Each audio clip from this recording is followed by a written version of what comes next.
मैं डॉक्टर विजय कुमार सिंह राठौर स्वागत करता हूं आप सभी का अपने इस YouTube चैनल ज्योग्राफिकल सॉल्यूशंस पर। आज है 24 मई 2026 और आज यूपीएससी सिविल सर्विसेज एग्ज़ाम 2026 की प्री परीक्षा संपन्न हुई है। इसका जो पहला पेपर है, पेपर फर्स्ट जीएस का जो पेपर है, उसमें ज्योग्राफी के लगभग 9 क्वेश्चंस पूछे गए हैं और आज मैं अपने इस वीडियो के माध्यम से ज्योग्राफी के इन्हीं 9 क्वेश्चंस का बिल्कुल सही आंसर आपको उपलब्ध कराने जा रहा हूँ। पहला क्वेश्चन आप स्क्रीन पर देख रहे होंगे, मैं इसको पढ़ देता हूँ। निम्नलिखित सूचना के आधार पर भारतीय उपमहाद्वीप की नदी को पहचानिए। पहली सूचना है इसका एक पूर्ववर्ती अपवाह तंत्र है। दूसरी सूचना है यह 3 देशों में से होकर बहती है। तीसरी है इसका उद्गम तिब्बत के पठार में होता है और यह सिंचाई के लिए महत्वपूर्ण नदी है। और चौथा है कि इसकी कोई वितरिका, इसकी कोई डिस्ट्रीब्यूटरी नहीं है। तो यहाँ पर 4 नदियाँ दी हुई हैं और इन चारों नदियों में से कोई एक ऐसी नदी है जो कि इन चारों ही क्राइटेरिया को पूरा कर रही है। तो देखिए, मैं इसका आपको सही आंसर बता देता हूँ। इन चारों में से सतलज नदी ऐसी नदी है जो कि इन चारों ही क्राइटेरिया को पूरा कर रही है। ये एक पूर्ववर्ती अपवाह तंत्र है। It has an antecedent drainage pattern. ये तीनों देशों से होकर बहती है, तिब्बत मतलब चाइना, भारत और पाकिस्तान। इसका उद्गम तिब्बत के पठार में ही होता है, ये बात बिल्कुल सही है। और ये सिंचाई के लिए बहुत ही महत्वपूर्ण नदी है। ये इंदिरा गांधी कैनाल सिस्टम और जो सरहिंद नहर तंत्र है उसको पानी प्रोवाइड करती है और इसकी कोई वितरिका नहीं है, ये बात भी बिल्कुल सही है। इसकी कोई भी डिस्ट्रीब्यूटरी नहीं है। ये अंततः पाकिस्तान में जाकर चेनाब नदी से और उसके बाद जो है वो सिंध नदी से मिल जाती है जाकर। तो इस क्वेश्चन का सही आंसर है सतलज। अगला क्वेश्चन आप स्क्रीन पर देख रहे होंगे। क्वेश्चन है भारतीय राज्यों के संदर्भ में निम्नलिखित में से कौन सा या से सही नहीं है। यहाँ पर 3 स्टेटमेंट दिए हुए हैं और इनमें से जो गलत है वो हमको बताना है, जो सही है वो नहीं बताना है, जो गलत है वो हमको बताना है। देखिए, पहला स्टेटमेंट है कि उत्तर प्रदेश सबसे अधिक संख्या में अन्य भारतीय राज्यों के साथ अपनी सीमा साझा करता है, ये स्टेटमेंट सही है। दूसरा है सभी भारतीय राज्यों में से राजस्थान सबसे लंबी अंतर्राष्ट्रीय सीमा साझा करता है, ये स्टेटमेंट गलत है क्योंकि राजस्थान नहीं, वेस्ट बंगाल ऐसा है जो कि जिसकी अंतर्राष्ट्रीय सीमा सबसे लंबी है। और इसके बाद तीसरा स्टेटमेंट है सिक्किम एकमात्र राज्य है जो केवल एक अन्य भारतीय राज्य के साथ अपनी सीमा साझा करता है, ये स्टेटमेंट भी गलत है। सिक्किम तो है ही, मेघालय जो है वो सिर्फ और सिर्फ आसाम के साथ अपनी सीमा को साझा करता है। तो यहाँ पर जो गलत स्टेटमेंट है वो दूसरा है और तीसरा है और इस क्वेश्चन का सही आंसर है ऑप्शन सी। अगला क्वेश्चन आप स्क्रीन पर देख रहे हैं, मैं इसको पढ़ देता हूँ। निम्नलिखित में से किन देशों से आने वाले जहाज़ों को हिंद महासागर तक पहुँचने के लिए हॉर्मुज जलडमरू मध्य को पार करना होता है। अब इस समय ये जो हॉर्मुज स्ट्रेट का मामला है बहुत ही ज़्यादा मतलब इम्पॉर्टेंट है, तो ये क्वेश्चन पूछा जाना स्वाभाविक है। बहुत ही आसान सवाल है, मैपिंग का क्वेश्चन है।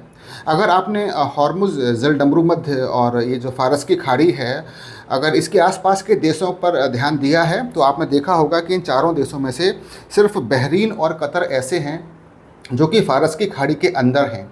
अब यहाँ के जहाज़ों को जब हिंद महासागर में आना होगा तो उनको इस हॉर्मुज स्ट्रेट को पार करना ही होगा। जबकि मिस्र और सीरिया, ये जो सीरिया और मिस्र हैं, ये फारस की खाड़ी से अपनी सीमा साझा नहीं करते हैं, ठीक है। तो इनके जहाज़ों को यहाँ हिंद महासागर आने के लिए इस स्टेट को पार करना कोई भी ज़रूरी नहीं है। तो इस तरीके से इस क्वेश्चन का सही आंसर है बहरीन और कतर, पहला और तीसरा, और ऑप्शन बी इसका बिल्कुल सही आंसर है। अगला क्वेश्चन भी एक इम्पॉर्टेंट क्वेश्चन है और अच्छा क्वेश्चन है, करंट का क्वेश्चन है, आसान सवाल है। आप स्क्रीन पर देख रहे हैं, मैं इसको पढ़ देता हूँ। तुंगुरा हुआ ज्वालामुखी, जिसे वर्ष 2025 में यूनेस्को द्वारा एक वैश्विक भू उद्यान ग्लोबल जियो पार्क घोषित किया गया था, निम्नलिखित में से किस देश में स्थित है। बहुत ही आसान सवाल है, इक्वेडोर में स्थित है। ये जो ज्वालामुखी है ये कहाँ पर है, ऑप्शन ए इक्वेडोर में स्थित है, ठीक है। अगला क्वेश्चन आप स्क्रीन पर देख रहे हैं। माधव राष्ट्रीय उद्यान के संदर्भ में निम्नलिखित में से कौन सा या कौन से कथन सही हैं, जो सही है वो बताना है। जैसे पहला है इसे वर्ष 2025 में भारत का बाघ अभ्यारण्य टाइगर रिजर्व घोषित किया गया था, बिल्कुल सही है, ठीक है। दूसरा है कि साख्य सागर, जिसे रामसार साइट, रामसार स्थल के रूप में नामित किया गया है, इस राष्ट्रीय उद्यान के भीतर स्थित है, ये स्टेटमेंट भी सही है। पहला भी सही है, दूसरा भी सही है। इसका जो क्षेत्रफल है मध्य प्रदेश और राजस्थान के बीच में साझा होता है, ऐसा नहीं है, ये स्टेटमेंट गलत है। तो पहला और दूसरा सही है, ऑप्शन बी इसका सही आंसर है। ये जो उद्यान है ये शिवपुरी जो जिला है मध्य प्रदेश का, वहाँ पर स्थित है। इसका बॉर्डर जो है वो राजस्थान से नहीं लगता है। ठीक, अगला क्वेश्चन है क्वेश्चन नंबर 33, आप स्क्रीन पर देख रहे होंगे, बहुत अच्छा क्वेश्चन है। अंडमान निकोबार द्वीप समूह की जलवायु के संदर्भ में निम्नलिखित में से कौन सा या कौन से कथन सही हैं? सही कथन हमको बताना है। पहला स्टेटमेंट है इस जलवायु को, मतलब यहाँ की जो अंडमान निकोबार की जो जलवायु है उसको आर्द्र उष्णकटिबंधीय तटीय जलवायु के रूप में परिभाषित किया जा सकता है, बिल्कुल सही है। यहाँ दक्षिण पश्चिम मानसून और उत्तर पूर्वी मानसून दोनों से वर्षा होती है, बात बिल्कुल सही है। दोनों ही प्रकार के मानसून से, दक्षिण पश्चिम मानसून से भी और उत्तर पूर्वी मानसून से, दोनों से ही यहाँ पर पानी बरसता है, दोनों से ही यहाँ पर बरसात होती है। हाँ, दक्षिण पश्चिम मानसून से ज़्यादा पानी बरसता है और उत्तर पूर्वी मानसून से कम पानी बरसता है। तीसरा है दिसंबर और मई के बीच में अधिकतम वर्षण होता है। दिसंबर और मई के बीच में, मतलब दिसंबर, जनवरी, फरवरी, मार्च, अप्रैल, मई, ये कहा जा रहा है, ये स्टेटमेंट गलत है। अगर ये लिखा होता कि मई से दिसंबर के बीच में, मतलब मई, जून, जुलाई, अगस्त, सितंबर, अक्टूबर, नवंबर, दिसंबर, अगर ऐसा लिखा होता कि मई से दिसंबर के बीच में अधिकतम वर्षण होता है तो ये स्टेटमेंट सही होता। तो इस तरीके से इस क्वेश्चन में पहला और दूसरा स्टेटमेंट सही है, तो ऑप्शन बी इसका बिल्कुल सही है।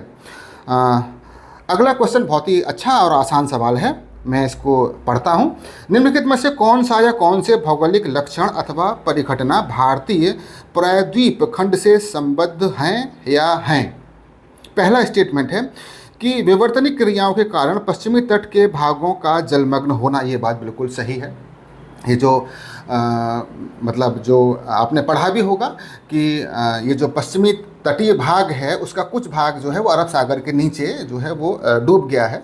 ठीक है। और दूसरा है कि अवशिष्ट पर्वत श्रृंखलाएं जैसे वेलिकोंडा पहाड़ियाँ और महेंद्रगिरी पहाड़ियों की उपस्थिति, बिल्कुल भी ये स्टेटमेंट बिल्कुल सही है। ये जो वेलिकोंडा पहाड़ियाँ हैं और ये जो महेंद्रगिरी पहाड़ियाँ हैं ये अवशिष्ट पर्वत, रेजिडुअल माउंटेन का ही एक प्रकार हैं। ये भी दोनों उपस्थित हैं इसी प्रायद्वीपीय भाग पर। तीसरा कह रहा है कि तेज बहाव वाली नदियों द्वारा गहरी वी आकार की नदी घाटियों का निर्माण किया गया है, ये गलत है।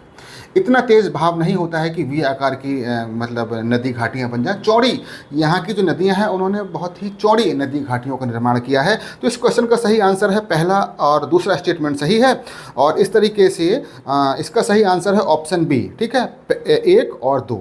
अगला क्वेश्चन आप स्क्रीन पर देख रहे हैं, मैं इसको पढ़ देता हूं। तुर्काना झील के संदर्भ में निम्नलिखित में से कौन सा या से कथन सही है? सही कथन हमको चूज करना है तुर्काना झील के बारे में। ये अफ्रीका में है, ये विश्व की सबसे बड़ी मरुस्थलीय झील है, ये स्टेटमेंट सही है। यह झील जो है दक्षिणी सूडान में सहारा मरुस्थल के पूर्वी सीमांत के साथ साथ स्थित है, ये स्टेटमेंट गलत है। तीसरा है यह झील यूनेस्को के विश्व धरोहर स्थल के रूप में सूचीबद्ध है और इसे जेड सागर के रूप में भी जाना जाता है, ये स्टेटमेंट सही है। तो इस क्वेश्चन का पहला और तीसरा स्टेटमेंट सही है। इस तरीके से इस क्वेश्चन का सही आंसर है ऑप्शन बी। अगला क्वेश्चन आप स्क्रीन पर देख रहे होंगे, मैं इसको पढ़ देता हूँ। भारत को पड़ोसी देशों से जोड़ने वाली नदी सेतुओं के बारे में निम्नलिखित कथनों पर विचार कीजिए।